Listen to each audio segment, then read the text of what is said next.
Hi guys, welcome to my channel. I am Ivanda Sharma. In this video, I am going to discuss problem number 3 in banking company accounts. Let us see the problem. The following is an extract from the trial balance of Central Bank as on 31st December 2020. Rebate on bill discounted rupees 15,000 as on 31st 12 2019. Discount received rupees 1,38,000. An analysis of bill discounted are as follows. Amount due date 36,500, 73,000, 1,46,000 and 2,19,000. All the bills were discounted at 10% per annum. Prepare journal entries, discount account, rebate on bill discounted account and balance sheet. మనకి bill discounted and rebate on bill discounted సంబంధించిన data అనేది central బ్యాంక్కి సంబంధించిన data ఇచ్చున్నాడు as on 31st December 2020. అంటే ఈ bank 31st December books of అకౌంట్స్ని close చేస్తున్నట్టుంది. మనకి previous year rebate on bill discounted అనేది ఇచ్చున్నాడు 15,000. అంటే ఇది కరెంట్ ఇయర్కి సంబంధించిన డిస్కౌంట్ ఇన్కమ్. దీన్ని కరెంట్ ఇయర్లో డిస్కౌంట్ అకౌంట్కి ట్రాన్స్ఫర్ చేస్తాం. నెక్స్ట్ మనకి కరెంట్ ఇయర్లో ఎంతైతే డిస్కౌంట్ రిసీవ్ చేసుకున్నారో ఆ value 1,38,000 ఇచ్చున్నాడు. Next bill discounted values అనేది ఇచ్చున్నాడు. డ్యూ డేట్ కూడా ఇచ్చున్నాడు.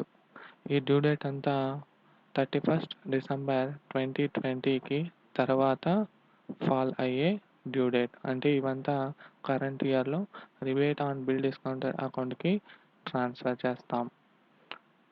సొల్యూషన్ చూద్దాం. First journal entry. ప్రీవియస్ ఇయర్లో రిబేట్ ఆన్ బిల్ డిస్కౌంటెడ్ అకౌంట్కి ట్రాన్స్ఫర్ చేస్తున్న ఆ అమౌంట్ని కరెంట్ ఇయర్కి డిస్కౌంట్ అకౌంట్కి ట్రాన్స్ఫర్ చేస్తాం. 15,000 అది మనకి క్వశ్చన్లోనే ఇచ్చాడు. rebate on bill discounted rupees 15,000 as on 31st December 2019. Next current ఇయర్కి డిస్కౌంట్ అకౌంట్ నుంచి ప్రాఫిట్ అండ్ లాస్ అకౌంట్కి ఎంత ట్రాన్స్ఫర్ చేయాలి, rebate on bill discount account ఎంత అని ఫైండ్ అవుట్ చేయాలి. First rebate on bill discount value ఎంత అని ఫైండ్ అవుట్ చేశాక రిమైనింగ్ బ్యాలెన్స్ని ప్రాఫిట్ అండ్ లాస్ అకౌంట్కి ట్రాన్స్ఫర్ చేస్తాం. డిస్కౌంట్ అకౌంట్లో క్రెడిట్ బ్యాలెన్స్ ఎంత ఉంది చూడండి. ఆల్రెడీ కరెంట్ ఇయర్లో ఉన్న డిస్కౌంట్ రిసీవ్డ్ ఎంత అంటే 1,38,000 వాడే ఇచ్చాడు. నెక్స్ట్ ఇప్పుడు rebate on bill discount account నుంచి డిస్కౌంట్ అకౌంట్కి ట్రాన్స్ఫర్ చేసిన ఈ 15,000 ఒకటి. ఈ రెండింటిని టోటల్ చేస్తే మనకి 1,53,000 వాల్యూ అనేది డిస్కౌంట్ అకౌంట్లో క్రెడిట్ బ్యాలెన్స్ ఉంది. ఆ డిస్కౌంట్ అకౌంట్లో ఉన్న వాల్యూని కరెంట్ ఇయర్కి సంబంధించిన డిస్కౌంట్ ఇన్కమ్ని ప్రాఫిట్ అండ్ లాస్ అకౌంట్కి ట్రాన్స్ఫర్ చేయాలి. నెక్స్ట్ ఇయర్కి సంబంధించిన డిస్కౌంట్ ఇన్కమ్ని రిబేట్ ఆన్ బిల్ డిస్కౌంటెడ్ అకౌంట్కి ట్రాన్స్ఫర్ చేయాలి. రిబేట్ ఆన్ బిల్ డిస్కౌంటెడ్ అకౌంట్కి ఎంత ట్రాన్స్ఫర్ చేయాలి అనేది వర్కింగ్ నోట్లో చూద్దాం.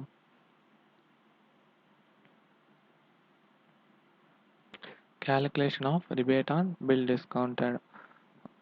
ఫస్ట్ వన్ చూడండి, మనకి బిల్ అమౌంట్ ఇచ్చాడు 36,500. ఇక్కడ మనకి డ్యూ డేట్ అనేది ఇచ్చాడు 19/2/2021. అంటే మనకి బుక్స్ ఆఫ్ అకౌంట్స్ క్లోజ్ అయ్యేది 31st డిసెంబర్. అక్కడి నుంచి మనం నెంబర్ ఆఫ్ డేస్ని క్యాలిక్యులేట్ చేయాలి. జనవరి ఫుల్గా 31 డేస్ ప్లస్ ఫిబ్రవరి 19 డేస్, టోటల్ 50 డేస్. ఇక్కడ రిబేట్ ఆన్ బిల్ డిస్కౌంటెడ్ అకౌంట్కి ఎంత అమౌంట్ వెళ్తుందని మనం క్యాలిక్యులేట్ చేయాలి. డిస్కౌంట్ అనేది అన్ని బిల్ అమౌంట్కి కామన్గా 10% అని క్వశ్చన్లో ఇచ్చున్నాడు. ఇక్కడ bill amount 36,500 into number of days 50 divided by 365 into 10%. 50 డేస్కి ఎంత అమౌంట్ అని మనం ఫైండ్ అవుట్ చేస్తున్నాం, 500. ఆ విధంగా అన్ని బిల్స్కి మనం రిబేట్ ఆన్ బిల్ డిస్కౌంటెడ్ అకౌంట్కి ఎంత ట్రాన్స్ఫర్ చేయాలనేది ఫైండ్ అవుట్ చేస్తాం. టోటల్ చూడండి 12,900. ఇక్కడ డిస్కౌంట్ అకౌంట్ నుంచి 12,900ని రిబేట్ ఆన్ బిల్ డిస్కౌంట్ అకౌంట్కి ట్రాన్స్ఫర్ చేయాలి. రిమైనింగ్ బ్యాలెన్స్ని ప్రాఫిట్ అండ్ లాస్ అకౌంట్కి ట్రాన్స్ఫర్ చేస్తాం. నెక్స్ట్ డిస్కౌంట్ అకౌంట్ని ప్రిపేర్ చేద్దాం. క్రెడిట్ సైడ్లో చూడండి, బై క్యాష్ అకౌంట్. కరెంట్ ఇయర్లో ఎంతైతే డిస్కౌంట్ రిసీవ్ చేసుకున్నామో ఆ వాల్యూని ఇక్కడ ఎంటర్ చేసుకోవాలి. క్వశ్చన్లో వాడే ఇచ్చాడు 1,38,000. నెక్స్ట్ ప్రీవియస్ ఇయర్లో రిబేట్ ఆన్ బిల్ డిస్కౌంట్ అకౌంట్కి ఎంత వాల్యూ అయితే ఉందో అది కరెంట్ ఇయర్లో డిస్కౌంట్ అకౌంట్కి ట్రాన్స్ఫర్ చేస్తాం. ఇదే ఫస్ట్ జర్నల్ ఎంట్రీ ఎంటర్ చేస్తాం 15,000. ఈ టోటల్ నుంచి రిబేట్ ఆన్ బిల్ డిస్కౌంట్కి ఎంత అమౌంట్ వెళ్తుందంటే ఇప్పుడే ఫైండ్ అవుట్ చేసాం 12,900. అదే ఇక్కడ డెబిట్ సైడ్లో to rebate on bill discount అకౌంట్కి 12,900 ఎంటర్ చేసాం. రిమైనింగ్ బ్యాలెన్స్ అనేది ప్రాఫిట్ అండ్ లాస్ అకౌంట్కి ట్రాన్స్ఫర్ చేయాలి 1,40,100. Next rebate on bill discount account చూద్దాం. క్రెడిట్ సైడ్లో చూడండి, opening balance of rebate on bill discount value ఎంత అంటే 15,000. అది ఇక్కడ by balance brought down enter చేసుకున్నాం. ఈ rebate on bill discount previous ఇయర్ది కరెంట్ ఇయర్కి డిస్కౌంట్ అకౌంట్కి ట్రాన్స్ఫర్ చేస్తాం. అదే ఇక్కడ డెబిట్ సైడ్లో ఆ వాల్యూ 15,000ని టు డిస్కౌంట్ అకౌంట్ అని ఎంటర్ చేసుకున్నాం. నెక్స్ట్ క్రెడిట్ సైడ్లో కరెంట్ ఇయర్కి సంబంధించిన రిబేట్ ఆన్ బిల్ డిస్కౌంట్ అనేది డిస్కౌంట్ అకౌంట్ నుంచి రిబేట్ ఆన్ బిల్ డిస్కౌంట్ అకౌంట్కి ట్రాన్స్ఫర్ చేసాం 12,900. అదే ఇక్కడ క్రెడిట్ సైడ్లో బై డిస్కౌంట్ అకౌంట్ అని 12,900 ఎంటర్ చేసాం. ఇది నెక్స్ట్ ఇయర్కి డిస్కౌంట్ అకౌంట్కి ట్రాన్స్ఫర్ చేయాలి. అంటే కరెంట్ ఇయర్లో రిబేట్ ఆన్ బిల్ డిస్కౌంట్ అకౌంట్లో ఉంటుంది కాబట్టి closing balance to balance carried on 12,900 enter చేసుకున్నాం. నెక్స్ట్ బ్యాలెన్స్ షీట్ ఎక్స్ట్రాక్ట్ చూడండి. ఈ రిబేట్ ఆన్ బిల్ డిస్కౌంట్ అనేది కరెంట్ ఇయర్లో ఎంత ట్రాన్స్ఫర్ చేయాలని ఇక్కడ ఫైండ్ అవుట్ చేసాం. ఆ వాల్యూని ఇక్కడ కరెంట్ లయబిలిటీస్ కింద రిబేట్ ఆన్ బిల్ డిస్కౌంట్ అని 12,900 లయబిలిటీ సైడ్లో చూపిస్తాం. ఈ బిల్ డిస్కౌంట్ అనేది అసెట్ సైడ్లో మిస్లేనియస్ ఎక్స్పెన్స్ కింద చూపిస్తాం. అంటే 4,74,500. టోటల్గా ఎన్ని బిల్స్ అనేది డిస్కౌంట్ చేశారో అన్ని బిల్స్ని టోటల్ యొక్క సమ్ని అక్కడ ఎంటర్ చేసుకోవాలి.